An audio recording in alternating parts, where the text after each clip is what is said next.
In this video, I dispel 5 common Social Security myths that keep coming up in 2025. Some of these you probably believe yourself. Coming up next on Holy Schmidt. Holy Schmidt! Every year, a small error enters the conversation about Social Security, and that error keeps getting repeated, and it gets bigger and bigger until eventually it's out there and a lot of people believe it. And then someone comes along and writes an article or publishes a video that dispels that error, and then another one happens, and then another one. There are 5 big ones that keep coming up in 2025, and this video is going to dispel each of them. Stick around to the end because the last one is one that won't go away, even though it is absolutely not true. All right, let's get into it. Point number 1. Once you start collecting Social Security, you can no longer pause your Social Security and let it grow again. The fact is, this isn't true. Once you start taking Social Security, you have to wait until full retirement age before you pause it to let it continue to grow, but you can pause it. Now, there are a lot of reasons that this myth is out there. The biggest one is that there are penalties for working while collecting Social Security, and so the implication is that you can't stop Social Security once you begin, and therefore you're going to be just facing into these penalties. The penalties fall under the category of what's called an earnings test. An earnings test is put out there, and basically, if you earn over a certain amount, you have to give part of your payment back to the Social Security Administration. In 2026, for example, if this is a non-full retirement age year, meaning that you're not turning 67 in 2026, the threshold is $24,480. For every $2 you go over that threshold, you have to give $1 back to the SSA. If 2026 is your full retirement age year, meaning you'll turn 67 in 2026, then you can earn up to $65,160 before you reach full retirement age. And every $3 you go over that number, you have to give $1 back to the SSA. The other reason, probably bigger, was the elimination of something called file and suspend. Now, that basically was a provision that allowed someone to file for Social Security, bring their partner on for the spousal benefits, and immediately suspend their Social Security and let it continue to grow. That ended in 2015. It was too good to be true. I think a lot of people knew it was too good to be true. And so that loophole went away. And so people assumed that because the file and suspend provision went away, the ability to suspend your Social Security payment and let it continue to grow went away. Now, the problem with this myth is that it eliminates an option for someone. There might be a very good reason why you want to suspend your Social Security payment at age 67 and let it continue to grow. Maybe you took it at age 62, you got some news somewhere between age 62 and age 67, which suggested that you might have some very expensive late retirement years and you'll need the money, or whatever the reason. Maybe you had an inheritance that came in and you didn't need the money, and so you wanted to set it aside. Whatever the reason, the option wouldn't be there if you didn't know about it or if you thought it was taken away back in 2015. Myth number 2, a related myth, and that is once you file for Social Security, you can't change your mind and unfile. Now, this myth is absolutely untrue. The fact is you have 12 months to undo this decision. And if you do undo this decision, you have to fill in Form 521 and tell the Social Security Administration that you want to unfile. You have to return all of the funds that you've received from the SSA, but you can unfile. Now, the scenario where this happens most of the time is someone is retired. They don't choose to retire, but they are retired, and they make the decision that they probably can't get another job, and so they file for Social Security. 6 months goes by, and they get a call from their boss who switched firms. And the boss knows that they're very good at what they do, and the firm needs someone for 2 or 3 years to fill a particular role. It creates an opportunity for the retiree to let their investments continue to grow, but they have a problem. And that problem is that they've started to receive Social Security. So the solution is just to undo the decision. Fill out and submit Form SSA 521, write a check for the amount that you've received from the Social Security Administration, and go back to work.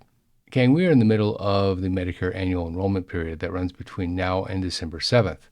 And there's been a lot of noise this year about individuals losing their Medicare Advantage coverage. In fact, there was a Wall Street Journal article that said 1.2 million people were losing coverage at the end of 2025. Others don't have their plans canceled, but the prices are going way up, or their favorite doctors, hospitals, and other providers are no longer on the plan, and they need to make some difficult decisions. Whether you're happy now or not, it's critical that you review your options for 2026 because every year, millions of people get stuck on the wrong plan.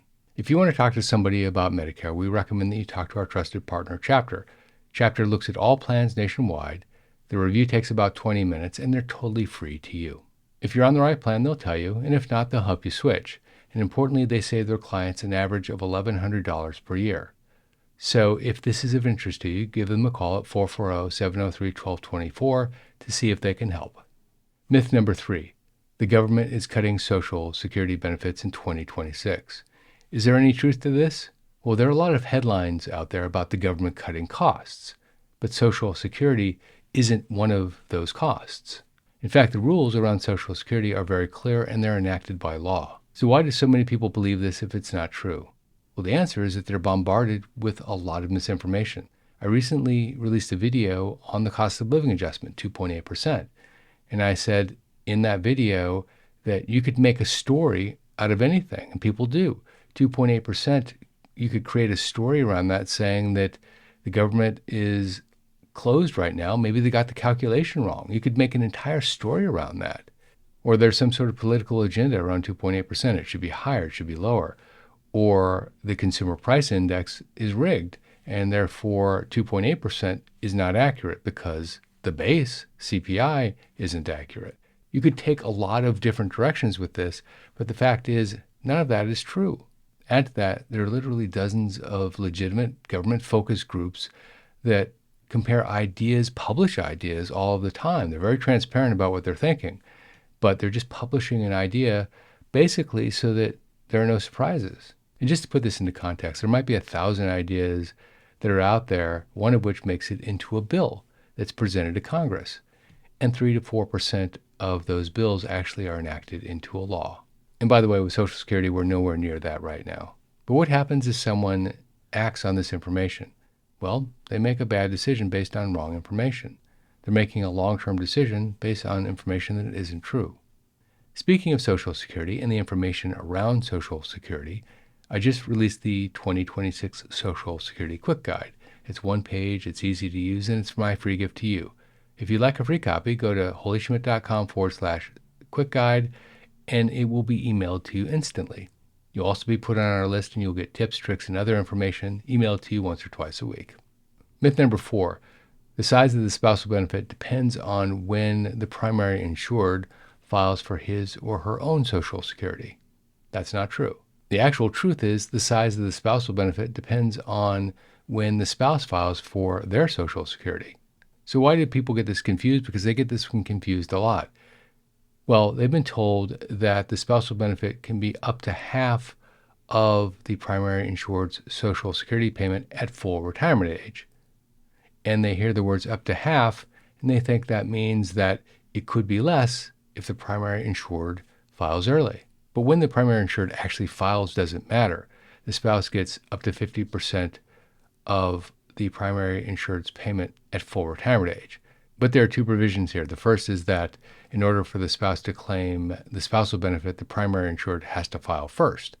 That doesn't mean that they have to file at full retirement age. It just means that they need to file first before the spouse can claim the spousal benefit. The second is that in order for the spouse to maximize the spousal benefit, the spouse needs to claim at their own full retirement age. The big downside is that if the spouse believes that their payment's based on the size of the primary insured's payment, well, they might make the wrong decision about when to file themselves, and they might even get the amount wrong. Myth number 5, the government has stolen money from Social Security. The government has not stolen money from Social Security. This myth has been around for decades, and it's a point that just won't seem to go away. And just to tell you how deeply ingrained this is in people's heads, I was speaking at a seminar about 10 months ago, and I asked the question, I said, raise your hand if you believe the government has stolen money from Social Security. Almost everybody in the room raised their hand. Now, why do people believe this? Because it seems like a logical conclusion. Because of all of the cost cutting that's going on, because all of the noise around government deficits and the fact that we are 30-something trillion dollars in debt now, it seems like it's there. Why not take it? One of the reasons, by the way, is that it's just not an option. The creators of Social Security in 1935 set up a trust for any excess funds that weren't used to pay the current year's benefits. The trust has a name. It's been the same name since 1935. It's called the Old Age and Survivors Insurance Trust Fund. And because all of the funds are in a trust, this stops the government from just going in and looting it. And they haven't. Currently, the trust has $2.72 trillion in it. It peaked in 2020 with $2.9 trillion, so it's come down a bit from its peak, but there is a lot of money in that trust. So why do people believe this if the trust has been in place since 1935 and it's heavily funded? Well, it's because politicians from both sides of the aisle combine the assets of the trust into the assets of the government, the general account, so that the overall number looks good. Now, the very next point that someone makes is that, okay, I agree that they don't steal from the trust because it's a trust, but maybe they borrow from it and just don't pay it back. Well, they do borrow from it. There's no doubt about that. In fact, the Social Security Act of 1935 requires the government to borrow from it because it requires the excess funds to be invested in U.S. government securities, bonds, notes, and treasury bills. And by definition, if the government is issuing bonds, notes, or treasury bills, and the Social Security Trust is buying those bonds, notes, or treasury bills, the government is borrowing from the trust. Those funds are used for things like roads, schools, or government programs. But every single government security that was invested in has been repaid on time, and the interest has been paid on time. And that interest, by the way, goes back into the trust to increase its longevity. So what happens if someone believes that the government is stealing from the trust?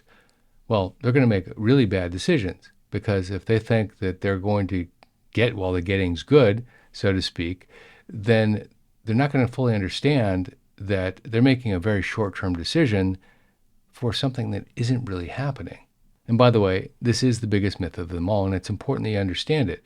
So check me on it. Go to your favorite search engine and type in, "Has the government stolen money from Social Security?" If you like this video, check out that video, Social Security Changes for 2026.